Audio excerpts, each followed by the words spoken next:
What we can do is we can use gold and silver for the payments of debts intentionally.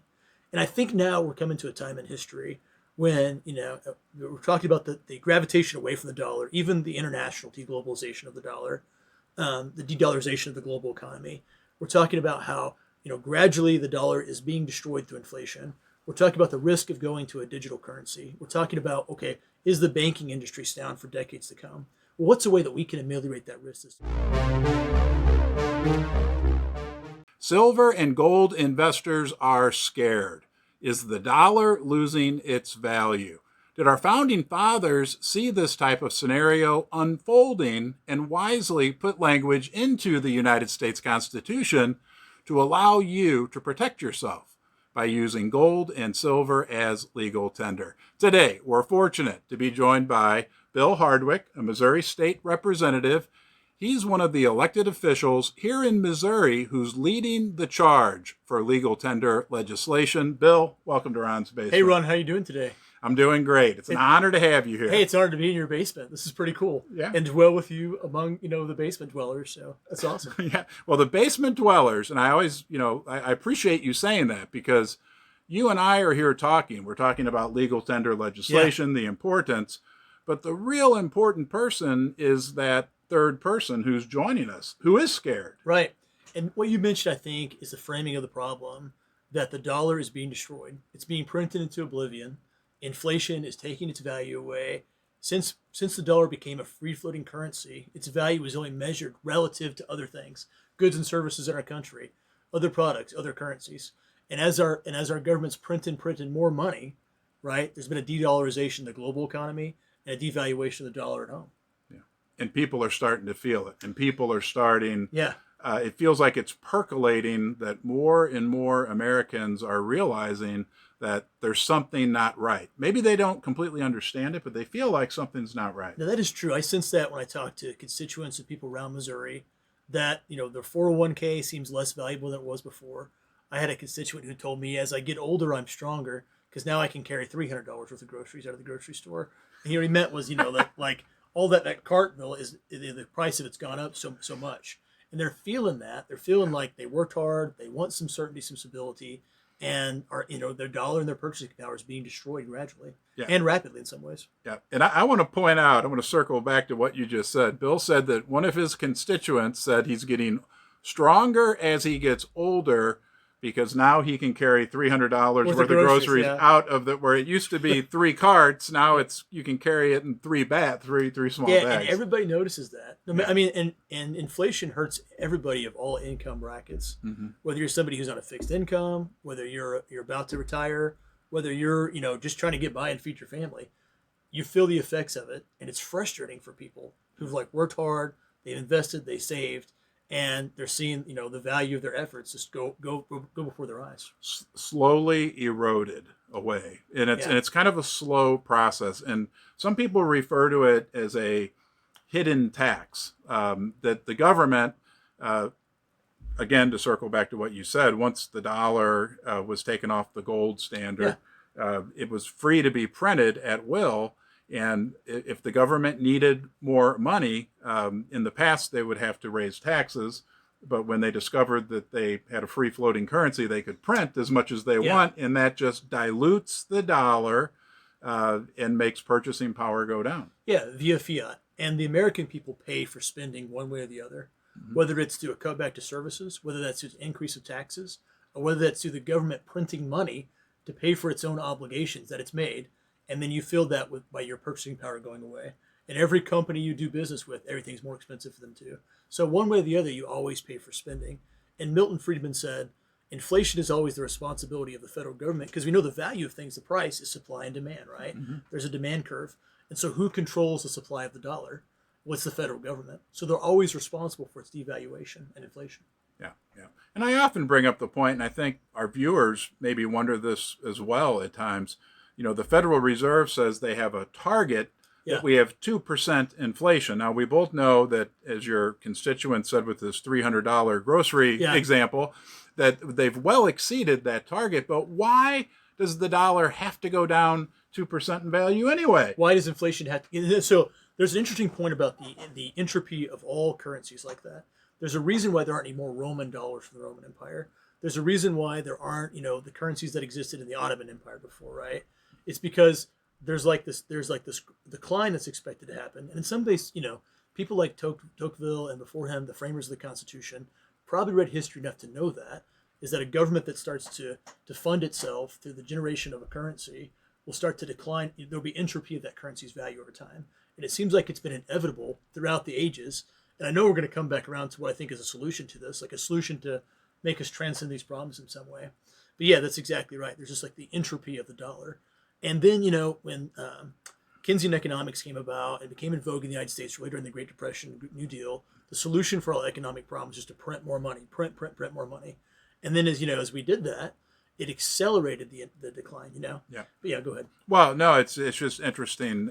You bring up the Depression. A lot of the viewers are always interested in gold and silver confiscation. And Roosevelt confiscated the gold, right? Because he couldn't print more dollars unless he had more gold. But it's really interesting that when they confiscated the gold, and then once they had it, he got a double bonus because he then revalued the gold, which allowed him to essentially print dollars and devalue the dollar. And it's interesting, the point you're also making kind of implicitly is that our association with gold and silver and tangibles to monetary value is was a part of the founding of American economics. The idea of having a fiat currency is actually something relatively new to us in America, new to us in Western civilization. Yeah. Before there was something that stabilized the supply and demand. Yeah. But if I can make $1 trillion, like during the Depression with Keynesian economics, after the 2008 market collapse, we had a interject demand quantitative easing solution that drove inflation up, which actually, as people hedged against inflation by buying gold and silver,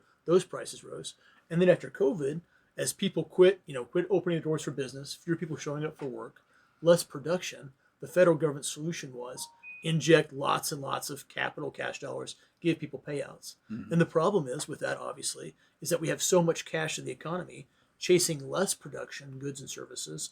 And that means those goods and services cost more and your dollar is worth less. Yeah.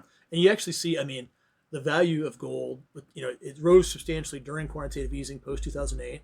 There's a market component there as people buy it and drive up demand. But there's also a component people are hedging against the destruction of the dollar. Mm-hmm. And it's about twice, you know it's better than me, about twice the value now than it was 2011, 2010, as there's so much people who want to hedge against the destruction of the dollar right now, the decline of the dollar. There's another YouTube content creator and a real leader in the gold and silver area. His name's Rob Keentz. Yes. And you're familiar with him, and he's also a supporter of the movement for legal tender legislation.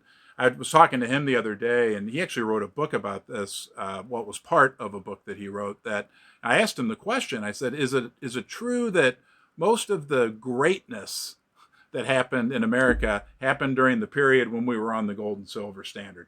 And he said, absolutely. He said, there's a section of my book about it. We've done some great things post 1971, but the real meat of the growth and the real advancements that America made happen when we were on the gold and silver standard. Yeah, we had sound money, and we had a sound system of economics that took us from this, this nascent country in the late 1700s to a bludgeoning to a blossoming better superpower, right? And that's probably because we have some sound components to that. Yeah. And I also want to point out, circle back to something you said.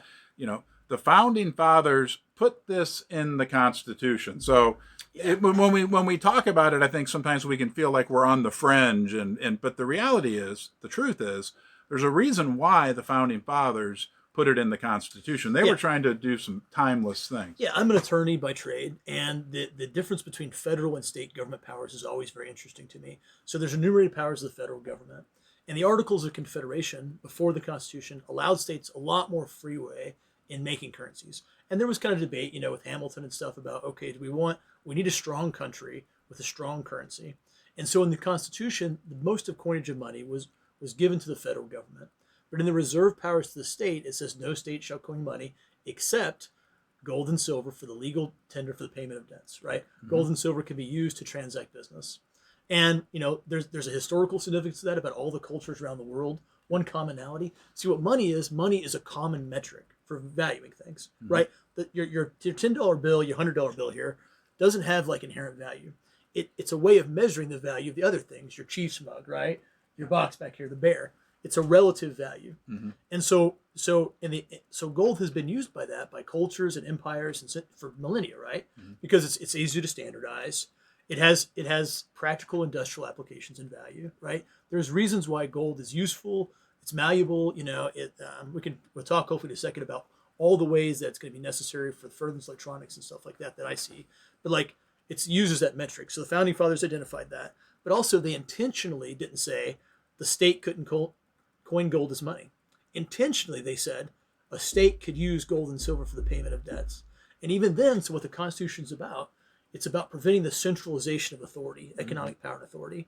And it's about saying, okay, the United States capital, you can do X, Y, and Z, and the state governments can do A, B, C. And so intentionally, the power to have these market forces, these regulational market forces to do business was divided between the state and federal governments to some degree. So the government can't coin Missouri bucks. Right. They can't coin U.S. dollar. We can't print the dollar. The Federal Reserve does that, right? The central bank does that. What we can do is we can use gold and silver for the payments of debts intentionally.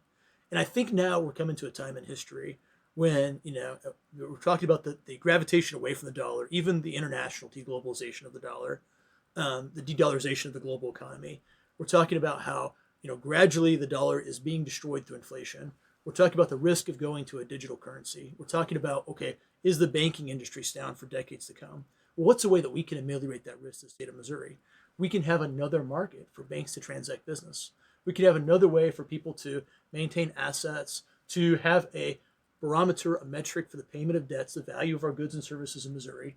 So if there's a decline of the dollar, so if we move to a digital currency, which would be disastrous for our community banks and regional banks and local banks, right? It would be terrible for them. It put them out of business. We move toward that. It gives the local banks a market to be in. It gives us a hedge for the risk, the political risk of, what decline, the economic risk of what would happen with the banking industry. And it gives us a way to prevent, what we think a lot of us conservatives like myself are afraid of that movement toward a digitization of our currency and what that means for your freedom to transact business, right? So it solves a lot of problems and it gives us a whole new market to invest in and do business in the state of Missouri, like other states have done too. And I might throw in, gold has done a pretty good job, not for decades, not for centuries, but literally for thousands of years of maintaining value. Yeah, there's something about since mankind encountered gold. No, seriously, it's really interesting. It's like because I actually have a degree in classics too. So one of my fields of studies is antiquity, right? The Greeks and Romans, ancient Mesopotamia. And it's just interesting, since mankind encountered gold, they used it as a thing to barter with, to do commerce with. It had some value. You could say, well, it has value as jewelry, right? Why is it attractive as jewelry? Yeah. And then me, my background in the Army is an engineer officer. So I think, okay, what can you use gold for? And we had a debate in the House last session where some people made the point, okay, there's only commodity value to gold. There's only market value, which is true. The more people buy it, there's a seller. They agree to sell it for a certain price. That fluctuates the price. But gold does have intrinsic value as a conductor. As there's gold in your iPhone. There's gold in your smartphone. There's gold in electronics that need to conduct electricity super efficiently. So it itself is a conductor, used in semiconductors to control the flow of electricity and advanced electronics. So as long as we're going to have civilization that uses electronics, there's a practical application for gold. So that makes even more sense, right? That we should have it to be a component of our state's treasuries reserves, right? That banks can start to have it as a reserve in our state. Not only to say, okay, we've divided up how our assets are calculated. They don't. And in this bill, banks don't have to use gold, right? Nobody's forced to do business in gold. I'm not about that forcing you to engage in the market. But what I want to do is I want to have an alternative to what I think is more and more people are worried about the U.S. economy, what could happen, the banking industry, inflation, the destruction of the dollar. Why don't we have a market where there's a way to do business as an alternative to that addresses all the risk, economic problems, political problems, problems of division of power of the federal and state government that I'm concerned about. It addresses all those simultaneously. Interesting. So let's get to your legislation because we've had a great discussion about the why. Yeah. What is the legislation, and why don't you tell the viewers what you're doing here in Missouri? I like to say that behind every piece of this legislation, there's a driving force, and I have the feeling that you are passionate about this, and I could call you a driving force behind this. Yeah, no, Senator Bill Eigel filed it last year. He represents the St. Charles area in the Missouri Senate. and kind of led that charge. And while there, I was reading it, I was thinking about it, I was studying more, and I was like, this is really cool. This is a great idea. So this year, he's filed the version of the Senate. I'm filing the version of the House. We're going to send it forward. The idea is we get the leadership in both chambers, the president pro tem of the Senate, the Speaker of the House to refer it, go to committee. What the legislation does is it authorizes the state, because the state government needs to have a power given to them too through legislation authorized, to enact basically that provision of the Constitution. Gold and silver will be legal tender for the payment of debts in Missouri. Okay. So the treasurer is going to have a involvement there to create a reserve. We'll standardize a way in which you could pay to the state of Missouri using gold and silver, some tangible version of that. It may, and I don't envision like a gold brick necessarily, but there could be, they call them gold backs, that there's kind of a paper document, it's imbued with gold, and it has a tangible quality. Yeah. It has a fixed set quality, right? That distinguishes it from a fiat currency. And then, so one way that you turn it into a currency legal tender is you take away the taxation of gold, the capital gains tax, tax associated with it. So we tax goods and services, right? But we don't tax money, because money is a measurement of the value of those goods and services. So one of the ways you get after making gold legal tender is you take away the state's ability to tax it, right? It becomes something that now it's not a commodity that has a tax associated with it. It has a relative value to other commodities and goods and services, right? And so the dollar is a metric for goods and services, and we know there's issues with trusting in that. And a long-term metric. So now we'll make gold and silver, those two precious metals, a metric for valuing goods and services in Missouri. And I think a lot of people, including myself, and maybe even our viewers, we've been so trained to think of everything in dollar terms. That it's hard for us to realize, we measure. It's easy for us to measure the price of gold in dollars. But the inverse, Go ahead. And no, there are analogies like that. I mean, Bitcoin is like that. And the reason why there's issues with Bitcoin too, right? There's Bitcoin, but even though Bitcoin's purely digital, right? We're talking about something tangible. We want a tangible alternative that's decentralized. But Bitcoin's like that's a relative gauge. The foreign currency exchange market's a relative gauge. The euro versus the yen versus the dollar. They're just ways of gauging the value, the exchange rate. 1.34 to the euro, whatever it is to the dollar at any given time. So we'll just have another thing that we can do. But what's beautiful about it is that because it's tangible and there's a fixed supply, it distinguishes itself from something that, in China, they can print as much as a currency as they want to, and they can exchange that for as many dollars. So China can create X amount of dollars it wants to, and use that in the economy, and use that to have a manipulated purchasing power, right? China will eventually have issues with the way that they've manipulated their own currency. But what they've almost done in China is they went away from a currency to like a credit system. The people in China have government credits, right, for their behavior, and they have enough good credits. You're good, you're doing well. You're doing what the Chinese government wants you to do. You can have a business, you can travel, and if you don't, you can't, right? You can't succeed. You can't economically prosper. You can't go free, come and go. You can't travel outside the country. And so a system where you go toward that, where your currency is not really actually barometers of goods and services. Now it's a barometer relationship with the generator of the fiat, which is the central bank. That turns into a credit system. And so there's really no free market in China. And what I want to do in Missouri in the United States is do the opposite. I want to create a decentralized free market system where what we're using to exchange for debts is actually a way to gauge, to value, a metric, a barometer of the value of goods and services, right? And then I don't have to go ask permission. Like if I have my gold back or however, that measurement gets standardized over time. I have that, in my hand, this tangible thing. I don't have to go ask permission from DC or from whatever to go say, hey, I'm going to trade this. And that's what we're talking about. Capitalism is you have something that's useful to me. I have something that's useful to you. We bargain about how much of your thing useful to you is going to be traded for what's useful to me voluntarily. And then we make a trade. So that's the system we want to have, right? We give agency and power back to the person that has that in their hand. And they go, I can trade this for, you changing the oil in my car. Me buying meat at the grocery store. We trade goods and services in a mutually beneficial exchange. I heard someone recently say the best forms of money grow. I want to get your comment on this. Come up organically. The worst forms of money, which I think is, correct me if I'm wrong, what you were referring to with China, and what feels like to a certain degree is happening in the United States, get forced on us from above. And that if free market, and we'll circle back to what we talked about earlier, the best of times in the United States where we made the real gains, I think, were the periods that number one, our currency was tethered to silver and gold, and the free market was allowed to. If you're looking to buy gold, silver, or platinum, do yourself a favor and check out Pimbex, the online precious metals bullion dealer and sponsor of Ron's Basement.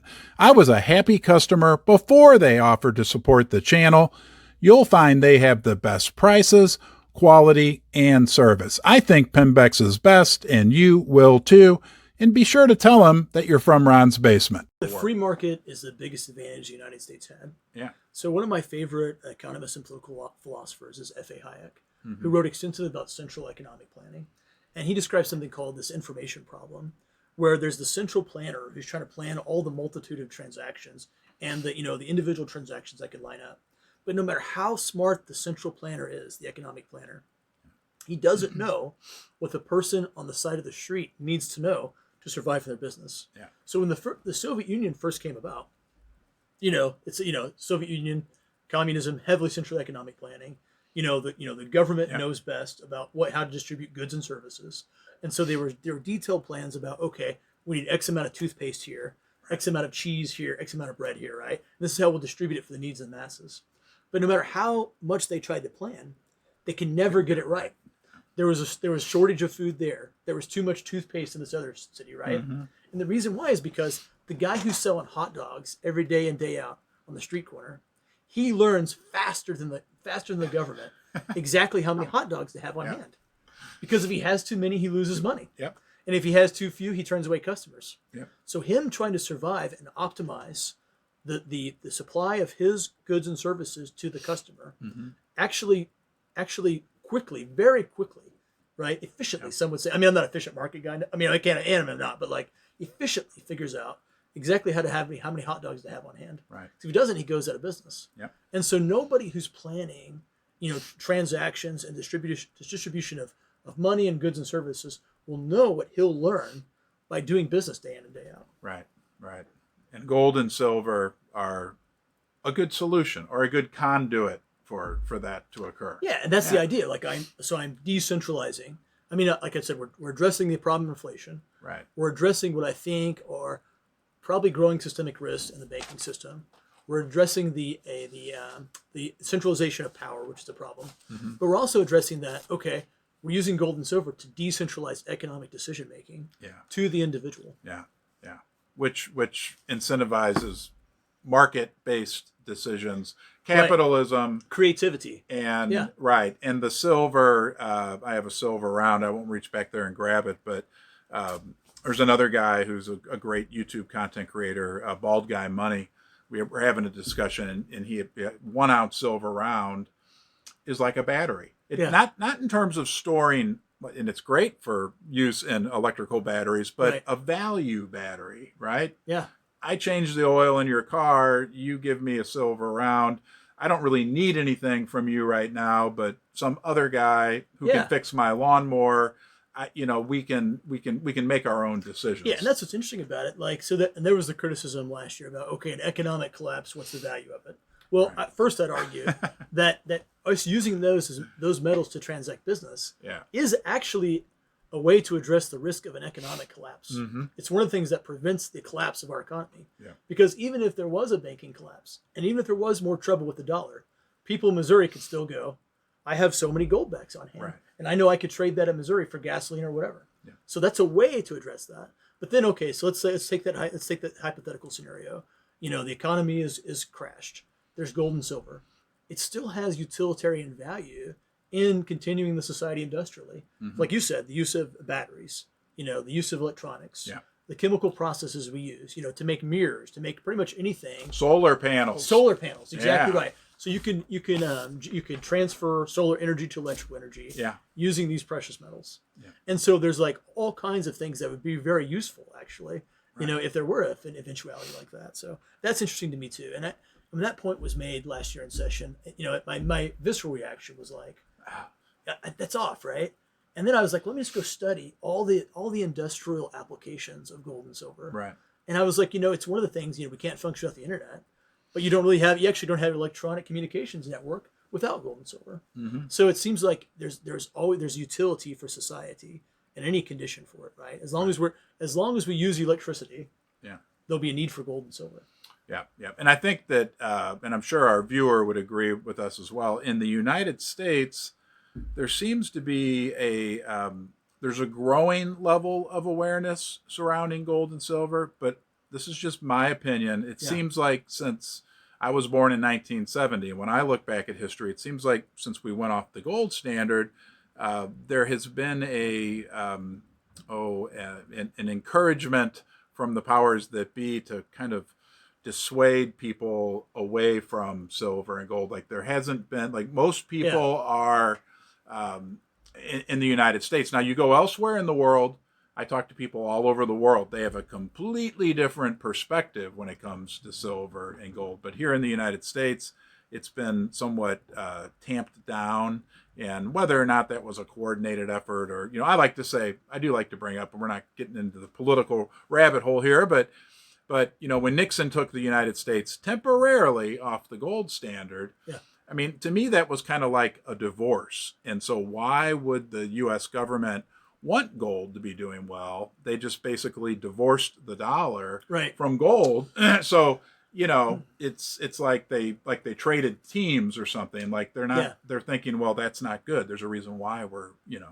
Yeah, and so I've heard the arguments about why the divorce from the gold standard was economically viable, right? There's all market value of gold. It's a commodity like wheat or whatever. Yeah. But it did seem like when we did that, we also took the guardrails off for the government's national debt to rack up so much. Yeah. And we started to do what, our purchasing power and our ability to scale our industrial might is part of America's might globally, right? Mm-hmm. We can fund an army. Mm-hmm. We can fund production, right? So that was definitely a strategic advantage to us. Yeah. But we started to do what empires, from the French to the British to the Romans to the Persians did, which is we go, okay, we can just make stuff up. Right. You know what I mean? And so we can create an obligation and we can go, poof, I have a way to pay for it. Yeah. Little by little by little, right? Like, we'll just do it this time. That's why Nixon said temporarily, right? I'm sure it was, we'll just do it this one time, then we'll get back on track. Well, never got back on track. Sorry. Correct. No, you're right. No, right. So we've done that. So the thing is that all of those governments and empires and our, the predecessors and global hegemonic powers didn't quite realize is the government can print money, but it can't create wealth. Yeah. Right. Those are two separate things. Right. So I can make much more dollars. Right. But what happens is I'm not actually making the country richer. Right, right. I just make your dollar less valuable. Right. And so wealth is generated through I have something that you need or want, and I trade it at a profit, at a premium, right? Right. And so I accumulate for me and my family and whatever more things that are valuable. And if I just make dollars, if there was only one cup of coffee in the United States economy and there was $1 trillion, then the coffee cup will be worth $1 trillion. Yeah. And that's kind of what the people who are printing money to solve the problem, I don't think, realize. And I think also, and you are a fascinating person to talk to, by the way, and I don't say that to everybody. As technology improves and the market creates efficiencies, right? Mm-hmm. That people should actually be able to get more value for the value of their dollar, not the inverse, which has happened, right? I mean, I'll tell you, I was when I was in college. Quick story: I was during the summers. There's a can factory here in St. Louis, Continental Can Company. I was a steel worker. I was in Steelworkers Union and covered guys on vacation. That plant had been open since pre-World War II. The guys that worked there, who were wonderful people, said that in the 1940s there were 2,000 people working in that plant. Okay, it was massive. And they only produced, and this was in the late 80s, they only produced like 20% of the cans that we were making in the 80s because we had this new robotic welding stuff. And that as efficiencies improve, the value of the dollar really should go. Yeah, we should optimize the price point. Yeah. So theoretically, as all those hot dog vendors, and the manufacturers of the car, or whatever, are maximizing exactly what they need, and with their sub vendors, they're maximizing the perfect price point. Then theoretically, that should optimize the price point That's not happening at all. No. There's less stability. There's more volatility now. Yeah, and there's more concentration of wealth Right. in this country than any other time, and of course that's not covered on CNN or any of the major news networks. So people are finding themselves now. It's ironic, right? And one of the other state reps brought this up. Like in the 70s, an average American family with one income earner could live a pretty good life. Right. Now, an average American family needs 2 full-time income earners and a couple side hustles. Yeah, to get by. First Mining Gold is a development company advancing 2 of the largest gold projects in Canada. Springpole in Ontario and Duparquet, located in Quebec, each already has 5 million ounces of gold reserves, but exploration initiatives are underway at both projects to find even more gold. First Mining is well-financed, has 0 debt, and owns an interest in 4 additional Canadian gold development projects. And we've taken middle-income people in the country, and we've just squeezed them, right? Yeah. Because the inflation is the worst squeeze on people. Right. Because your paycheck is worth less. Yeah. And your savings and your investments are worth less, right? Yeah. You may get a better return on your CD on interest, which is some positive, but it doesn't actually make up for how much you were squeezed. No. And so what we want people to have an opportunity, an incentive to save, to accumulate wealth for their family. Right. Yeah. Right. Yeah. That's what I want to make easier. Yeah. And the monetary system we have now, and that we're hurtling toward in the United States, is just making it more and more difficult for those people. You know, a mutual friend of ours, Pat Holland from the Missouri Freedom Initiative, who's also a big supporter of all this legislation, he taught me a term. Well, nonetheless, nominal confusion, which is what you just described, right? If I went and grabbed a $100 bill, I'm 53 years old. Still to this day, I'm like, oh, there's a $100 bill. You know, I want it. Yeah. But that $100 bill is way different now than it was in 1980. There's no doubt about it. Yeah, that's right. What was, you graduate college and you make $25,000 a year and you're doing great. Yeah. Is now you're in abject poverty. Yeah. You know what I mean? It's relative to what you can buy and what you can save, and those people are hurting. What was $100,000 and you're at the top of the middle class is now you're able to feed your family basically off of it. Right. And so people should intuitively feel that it's like you're Sisyphean rolling the boulder up. Sisyphus, rolling the boulder up the hill with the Sisyphean task. We're working harder than ever. Yeah. But it seems like we're just not letting people advance. Right. And we want the opposite incentive structure in our country. Yeah. And I think that was the case in the earlier days of this country. American dream, right? Yeah. You work hard, you save, you do well. Right. You're going to pass on good things for your children, and you're going to have a good life, right? You're going to benefit from it. So. Yeah. I can't help but show this chart. This is the DXY, the dollar index, right? I'll show the viewers real quick. Since 1985, that's the dollar index, which compares the dollars to a basket of other currencies, the euro, the yen. And if we look, since 1985, the dollar really isn't down that much in value, right? But I tell people, it's not, that's relative value. You hear all this, oh, the dollar's strong, the dollar's, the strongest, it's great. Yeah, okay. Well, then explain to me, if we took that $100 bill, or we use the example of your constituent who gets stronger as he gets older because he can now carry more $300 worth of groceries, that the $100 today buys probably half of the groceries, if even that, of 1985. Yeah. But the dollar's strong. So you have a relative value of the dollar chart. Yeah. And so it's relative to other currencies that are also experiencing some measure of entropy, because in you have a trough here around 2008, right? Mm-hmm. In the 2008 financial collapse, other currencies did maybe a type of quantitative easing or a type of injecting. So their currencies debased a little bit too, right? And there's no relative scale there also. But your chart ends at 2020. Right before the massive spending. This chart doesn't encapsulate the most significant period of inflation since the late 1970s, early 80s we've had in the United States. Yeah. And so I'd be interested to see what that looks like for 2022. Well, next time I see you, I'll update my chart. Yeah, let's update the chart, Yeah, it's just, I don't know which analogy you like to use. You hear people say the dollar is the best horse in the glue factory.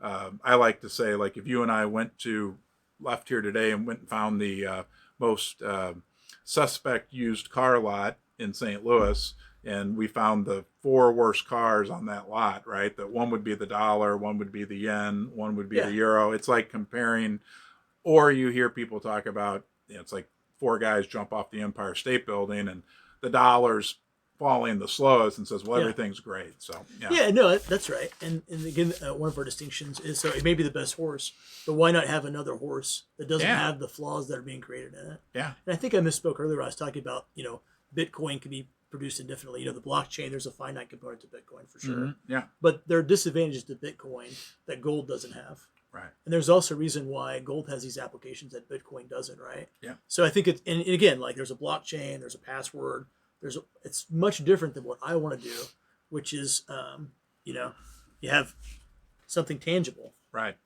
Right. Real. Something that I can put in my hand, that I don't have to go, log in, right, to transact business on. Which I think to rely on electricity, or the worst case scenario. Right, exactly. That's right. Yeah, that's right. In some ways, it's notional. I mean, the blockchain is an authentication system, but there's notionality to it. Yeah. Right. There's we've imagined this, and its construction isn't quite real, as opposed to something where, like you said, there's a banking issue, there's an internet issue. There's a cyber attack yesterday in the United States, right? That risks some of our ability to have online presence, our coordination, communication. Let's say something like that happens. Wouldn't it be better if we had something that we can still go down to the grocery store, go to the gas station, and we used as a commonality for our transaction? Yeah. And I know that some of the legislation, all the states have their own nuances, are providing for state depositories. They're even now talking about the prospect in some of the states of asset-backed digital currencies, not cryptocurrencies, but that the states would manage through their depository, kind of an electronic version of silver and gold that would be 100% backed and transparent, and for lack, I don't know if the right word is redeemable, meaning that if I owned one of these units of digital currency, that I could show up at a certain time and get it redeemed. Yeah, digital currency may be the wrong word. Digital or electronic transfer may be a better word. Yeah. So you have that now. But even the money, the deposits they have in the bank doesn't have that much money in deposit for what they've lent it out. Right. And so there's wire transfer of gold bullion that exists now. Yeah. Like you said, and there's also you could buy gold through a contract, right? Through a commodities contract. You can buy a put or whatever, right? Right. But then if that is executed, I have X amount of gold, right? That's different than a digital currency when there's nothing that's the wire transfer of gold, electronic transfer, is like, here's a note, here's a title to a car. There's something that exists, I associate with it, as opposed to here's a title and there's no car. Right. Right. And then what digital currency turns into is a bunch of IOUs, Yeah. which my concern is it just turns into monopoly money and a way to control people. Right. So, Right. I mean, I think as long as it's backed and regulated and audited, right, people have a certain degree of comfort with it. Yeah. But that's the big key. So yeah, but you can in theory get people buy in the commodities market, they buy contracts for gold all the time now. But there is a thing that they're purchasing, that exists associated with that investment. Right. So this has been a fascinating conversation. What about the nuts and bolts of the legislation? Has it been filed? Or can you give us an update? I don't have a bill number yet. Okay. In the next week, I should have a bill number. Okay. Hopefully, put that out there. I hope that your viewers check it out. Yeah. I hope that they get engaged in the process. They give us feedback on it. They help us move it forward. They let their representatives and the people who are serving them in Jefferson City know what they think about it. Yeah. And that we advance something that I think will do a whole lot of good for the state. For all those reasons. There's 360 degrees of reasons why I think it'd be beneficial for Missouri if we adopt this also. Yeah, and it's a number of what I call the innovative states that are working on this. Texas, Florida. I didn't realize that Florida is the 15th largest. If it was a standalone country, it would be the 15th largest economy in the world. In what I view as the states that are doing well on many different levels, but I would include Texas. I would include Florida in that group, and I'd like to include Missouri as well. And we have New Hampshire, not New Hampshire, New Hampshire. Yeah, no, like if your ship is taking on water and it's sinking, you can't just keep doing what you're doing. Right. You got to innovate, and you got to think about what So it's incumbent on us who are thinking about the future to go, what is happening to our economy? Yeah. What's happening to the people? Yeah. And then what can we do to say, okay, I see the problems. I see the problems at present, and I'm trying to predict the problems coming down the horizon. What can I do about it? Yeah. Well, here's something we can do about it. Yeah, and that sums up what I know is how my viewers feel in general about Right. silver and gold, right? Like we're worried, something's not right, and we've dug in, and when we dug in, what we discovered was silver and gold are a pretty good solution. Yeah, there's a reason why it's transcended all those nations that have come and gone. Right. I like to just joke around and say it has seen every form of the economy, economic system, political system, Right. every war, peace, whatever you can throw at it, it somehow has just maintained this steady, pretty much steady value. Yeah, kind of been useful. So. Yeah. If people want to learn more about you, Bill Hardwick, Missouri State Representative, how do they do that? Look me up at Bill Hardwick. I'm on Facebook. I'm on Twitter. We've got an official House website page. You can read the bio there. Okay. Track the legislation on the House website. And just please get involved. Email my office, call the other representatives and senators' offices. Let them know what you think. And, be part of this process of this legislation going through the system. Yep. And I know that, can I mention Pat Holland? Yes. Pat Holland with the Missouri Freedom Initiative. Many of you are familiar with Pat and what he does. That's MOVES.org. I'll put links to your page Great. and other things in the description of this video. Did I forget to ask you about anything? No, Ron, I think we've covered a lot, actually. We've done it all. It's been great awesome. having you in the Thanks for having basement. me. Okay. Yeah. Thanks, guys. And on behalf of all the viewers, thank you, Bill. Great conversation. And I think we provided a lot of value to the basement dwellers. Yeah, no, I appreciate the opportunity. So, thanks. Yeah.